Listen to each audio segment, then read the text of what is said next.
क्योंकि ये इस संगठन बनाने से पहले एफसीआई के मजदूरों की लड़ाई लड़ते। जब एफसीआई के मजदूरों का हक अधिकार दिलाने का काम हुआ, उसके बाद इन्होंने देखा कि जिस तरह एफसीआई के मजदूर चाहे चावल की बोरी हो, गेहूं की बोरी हो, चीनी की बोरी हो, उसको लोड अनलोड करने का जिस तरह काम करते हैं, उससे भी महत्वपूर्ण काम रेलवे माल गोदाम के श्रमिक जो पूरे देश का सामान उठा करके प्रतिदिन लाखों टन माल देश के कोने कोने में पहुंचा करके, और हमारा रेलवे जो देश का लाइफलाइन कहा जाता है, उस लाइफलाइन का 1 रुपया में 70 पैसे की जो आमदनी होती है, वो हमारे रेलवे माल गोदाम श्रमिक के खून पसीने की कमाई से रेलवे के जब एफसीआई के मजदूरों को उनको सभी सुविधा, उनको रेगुलाइजेशन हो सकता है, जब गैंगमैन को रेगुलाइजेशन हो सकता है, जब पार्सल पोर्टर के मजदूरों को रेगुलाइजेशन हो सकता है,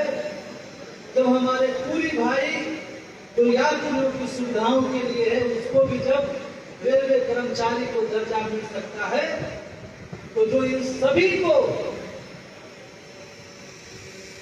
भोजन दिलाने का, वेतन दिलाने का, रेलवे की 177 साल से हमारे रेलवे माल गोदाम के पुष्ट दर पुष्ट, पीढ़ी दर पीढ़ी, जो सबसे पहले 37 किलोमीटर का रेलवे ट्रैक पहली बार ब्रिटिश शासनकाल में बिछा था, उस 37 किलोमीटर से लेकर आज हमारे देश में जो लाखों किलोमीटर का रेलवे लाइन जिसके खून पसीने की कमाई से बिछने का काम हुआ है,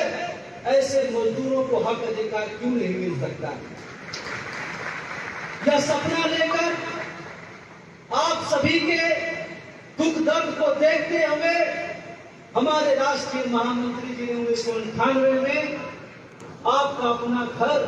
आपका अपना संगठन, जिसका नाम भारतीय रेलवे माल गोदाम श्रमिक संघ का निर्माण किया। आज भारतीय रेलवे माल गोदाम श्रमिक संघ के और हमारे राष्ट्रीय महामंत्री जी के कुशल नेतृत्व में पूरे देश में आज हमारा संगठन लगभग 6 लाख से लेकर 8 लाख संगठन का परिवार जम्मू कश्मीर से कन्याकुमारी तक बनने का काम। आपके हक अधिकार के लिए कई बार संसद भवन का घेराव हो, जेल भरो आंदोलन हो, तमाम ऐसी परिस्थितियां हमारे राष्ट्रीय महामंत्री जी ने आपको हक अधिकार दिलाने के लिए झेले। इतिहास में, भारत के इतिहास में पहली बार रेलवे माल गोदाम के श्रमिकों के हक अधिकार के लिए 28 अक्टूबर 2003 को इस देश के भारत रत्न और उस समय के वर्तमान प्रधानमंत्री अटल बिहारी वाजपेयी के शासनकाल में साहेब सिंह वर्मा जी के अध्यक्षता में आपके लिए पहली बार भारत में कैबिनेट की बैठक हुई। पहली बार आपके हक अधिकार के लिए,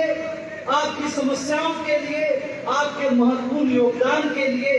भारत सरकार में आवाज बुलंदी का काम हुआ और आपके राष्ट्रीय महामंत्री जी के नेतृत्व में उस बैठक में आपको सभी प्रकार की मूल सुविधाएं लागू होने का काम हुआ। कैबिनेट की बैठक के बाद जो प्रस्ताव पारित हुआ, वो देश के दोनों सदन में वो पास नहीं हो पाई, सरकार चली गई। हमारा आंदोलन चलता रहा। जब 2014 में नरेंद्र मोदी जी की सरकार आई, हमारे राष्ट्रीय महामंत्री जी के नेतृत्व में प्रतिनिधिमंडल ने देश के श्रम मंत्री, रेल मंत्री के साथ बैठक की। उनको याद दिलाए कि अटल बिहारी वाजपेयी के शासनकाल में हमारी मांगों पर कैबिनेट की बैठक हुई थी, उसको आगे बढ़ाने का काम हो, इस देश में श्रम कानूनों में सुधार हो और उस श्रम कानून में, संविधान में रेलवे माल गोदाम के श्रमिकों को स्थान मिले, उसको जगह मिले। ताकि उसको सभी सुविधाएं पारित हो सके। मैं धन्यवाद करना चाहता हूं भारत सरकार का कि जो आज तक रेलवे माल गोदाम के श्रमिकों का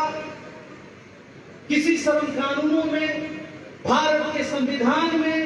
किसी प्रकार का कोई जगह नहीं था, इसकी महत्वपूर्ण कोई भूमिका की जगह नहीं था, लेकिन 4 लेबर कोड में ऑक्यूपेशनल सेफ्टी कोड बिल जो मजदूर की सबसे बड़ी ताकत है, जिसमें उसको कभी कोई जिस विभाग में काम करता है उसको कोई हटा नहीं सकता है, उसको नियुक्ति प्रमाण पत्र के साथ उन सभी मजदूरों को उसको हक अधिकार दिया जाए, ऐसे कोड में आपके राष्ट्रीय महामंत्री जी के द्वारा आपको शामिल किया गया। 23 मार्च 2021 को जो ऐतिहासिक बैठक, दूसरी हमारी त्रिपक्षीय बैठक हुई, उस कैबिनेट की बैठक में हमने भारत सरकार को कहने का काम किया, उनको याद दिलाने का काम किया कि महोदय आप याद करिए, जब इस देश में कोरोना जैसा भयंकर महामारी संकट आने का काम हुआ, जब देश के सभी लोग अपने घर से निकलने में डर रहे थे, एक अदृश्य महामारी कब किसको अपने चपेट में ले ले, ये पूरा घर और भय का वातावरण का जिस समय माहौल था, पूरा देश में सड़क मार्ग, वायु मार्ग, रेल मार्ग, तमाम चीजें जब पूरी तरह से ठप हो गई, उस समय हमारे देश के प्रधानमंत्री जी ने आह्वान किए कि देश के हर एक नागरिक तक हम सभी राशन की सामग्री पहुंचाने का काम करेंगे। उस समय रेलवे माल गोदाम का हमारा श्रमिक अपनी जान और अपने परिवार की जान की परवाह किए बिना कहीं 500 की संख्या में, कहीं 2000 की संख्या में पूरे देश में उस लॉकडाउन में देश के कोने कोने तक हर नागरिक के घर तक अपने कंधे पर लोड अनलोड करके चावल, गेहूं, चूड़ी, तमाम चीजें जो देश के नागरिकों को घर तक पहुंचाने का काम किया। कोरोना से तो बाद में लोग मरते, अगर रेलवे माल गोदाम के श्रमिक अपनी जान की बाजी लगा करके इस देश के लिए समर्पण नहीं किया होता तो लोग भूख से मर जाने का काम है। आज जब ये ऐतिहासिक दिन हमारे बीच आया है, मैं आपसे मांग करता हूं कि उन सभी माल गोदाम के श्रमिक जो आजाद देश में भी गुलामी की जिंदगी जीने का काम कर रहे हैं, जिनका आज तक कोई पहचान नहीं है, उनको किसी प्रकार की सुविधा नहीं है, आज वो समय आया है महोदय, इन सभी रेलवे माल गोदाम के समाज के सबसे ऊंची पंक्ति में गुजर बसर करने वाले मजदूरों को उसको हक अधिकार देने का काम है। उस बैठक में हमने सबसे पहले आपके लिए पहली मांग रखी कि हमारा मजदूर जो है दुर्घटनाओं से भरा हुआ काम करता है, कभी सीमेंट की बोरी, खाद की बोरी, गेहूं चावल की बोरी उतारते समय उसके पैर पर गिर जाता है, उसका पैर टूट जाता है। उस अवस्था में जिस तरह से रेलवे कर्मचारी को मेडिकल की सुविधा उपलब्ध है, उसी तरह से हमारे रेलवे माल गोदाम के श्रमिकों को भी मेडिकल सुविधा मिले। जब वो घायल हो जाए तो उनको 2.5 लाख रुपए की मुआवजा और मेडिकल का सुविधा मिले। जब वो काम करते समय शहीद हो जाए तो उनको 10 लाख रुपए की सुविधा मुआवजा मिले और उनके परिवार को उनके जगह पर स्थान मिले। हमने मांग किया कि एक तरफ हमारा जिस तरह से हम काम करते हैं उसी तरह से FCI के मजदूर कूली भाई काम करते हैं, लेकिन हमारे माल गोदाम के श्रमिक को पंजाब में कहीं 1.5 रुपया, बिहार में 2 रुपया, अलग अलग जगहों पर अलग अलग मजदूरी की व्यवस्था है। तो मुझे समान काम समान वेतन के तहत जिस तरह से FCI के मजदूरों को, पार्सल कूटर के मजदूरों को उनको वेतन और तमाम सुविधाएं मिलता है, वही सुविधा हमारे माल गोदाम के श्रमिकों को मिलना चाहिए। हमारे माल गोदाम के श्रमिकों की बच्चों की शिक्षा की व्यवस्था हो ताकि उनके बच्चे भी पढ़ लिख कर इस देश में डॉक्टर, इंजीनियर, IAS, IPS बनने का काम करें, उनको भी ये सभी सुविधाएं मिले। हमने मांग किया कि हमारे रेलवे माल गोदाम पर पलेटी की समुचित व्यवस्था की जाए, हाई मास्क लाइट की व्यवस्था किया जाए, हर माल गोदाम पर हमारे मजदूर भाइयों के लिए बहुत कम मूल्य में कैंटीन की फैसिलिटी हो, हमारे मजदूर भाइयों के लिए शौचालय नहाने की व्यवस्था, और जब वो थक जाएं तो उनके लिए बेहतर आरामगिरी की व्यवस्था हो। मैं धन्यवाद देना चाहता हूं उस समय के वर्तमान श्रम मंत्री श्री संतोष कुमार गंगवार जी का, कि हमने उस बैठक में 14 मांग को रखा। भारत सरकार ने आपके 14 मांग में से 14 मांग स्वीकृत करने का काम किया। साथियों, उसके बाद भारत सरकार ने निर्णय लिए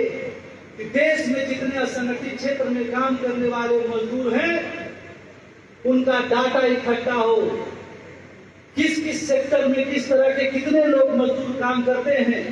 ताकि उन तक भारत सरकार सभी सुविधाएं उपलब्ध कराने का काम करे। रेलवे माल गोदाम के श्रमिकों के लिए किसी भी प्रकार की सुविधा उपलब्ध नहीं थी। उस बैठक में जब ये रजिस्ट्रेशन का काम शुरू हुआ तो हमने श्रम मंत्री महोदय और श्रम मंत्रालय के तमाम अधिकारी के साथ बैठक कर करके आपके लिए एक स्पेशल कोड जनरेट कराया, और भारत के इतिहास में पहली बार श्रम मंत्रालय द्वारा जो आपको लेबर कार्ड मिला है उसमें आपको पहचान देने का काम किया कि ये रेलवे माल गोदाम के श्रमिक। और आपके संगठन भारतीय रेलवे माल गोदाम श्रमिक संघ को श्रम मंत्रालय ने ये ऑथराइज किया कि पूरे देश में जितने रेलवे माल गोदाम के मजदूर काम करते हैं, वहां भारतीय रेलवे माल गोदाम श्रमिक संघ के पदाधिकारी रेलवे माल गोदाम पर कैंप लगा करके रेलवे माल गोदाम के मजदूरों को रजिस्ट्रेशन करने का काम हो, और रजिस्ट्रेशन करने के बाद जब वो डाटा हम सरकार के पास पहुंचेंगे तो जो आपको 14 मांग मिला है वो आपको हाथों तक पहुंचाने का काम है। अभिनंदन कीजिए अपने राष्ट्रीय महामंत्री जी का, जिन्होंने अपनी पूरी जीवन देश के कोने कोने में पैदल जा करके आप सभी लोगों को जगाने का काम और उसको संगठित करने का काम किए। अपना अभी राष्ट्रीय महामंत्री जी का 8 महीना पहले इनकी किडनी की ट्रांसप्लांट हुआ। डॉक्टर ने मना किया, लेकिन जब ये थोड़ा सा ठीक हुए, इन्होंने हम सभी पदाधिकारी को बैठक बुलाई और उन्होंने कहा कि जब तक मैं हर माल गोदाम में हर प्रदेश में जाकर करके अपने बेटों को सही रास्ता नहीं दिखाने का काम करूंगा, जब तक उसके बीच में नहीं पहुंचूंगा, तो अगर एक भी माल गोदाम के श्रमिक अगर छूट गया तो हम जो लड़ाई लड़े हैं वो लड़ाई सफल नहीं होगी। क्या आपको जगाने के लिए आए हैं, आपको बताने के लिए आए हैं कि जो इन्होंने लगातार 26 साल तक लगातार जो मेहनत किए, परिश्रम किए, उसका फल मिला है। आप लोग झुके नहीं, और आप सब इकट्ठा होकर करके और सभी लोग अपना डॉक्यूमेंट कंप्लीट करें, ताकि हम लोग सरकार के पास उसको जमा करा कर करके आपकी सभी सुविधा आपके कदमों तक पहुंचाने का काम कर सके। साथियों, पंजाब जो है वीरों की धरती रहा है। देश में पंजाब का एक अलग स्थान है, और मुझे पूरा भरोसा है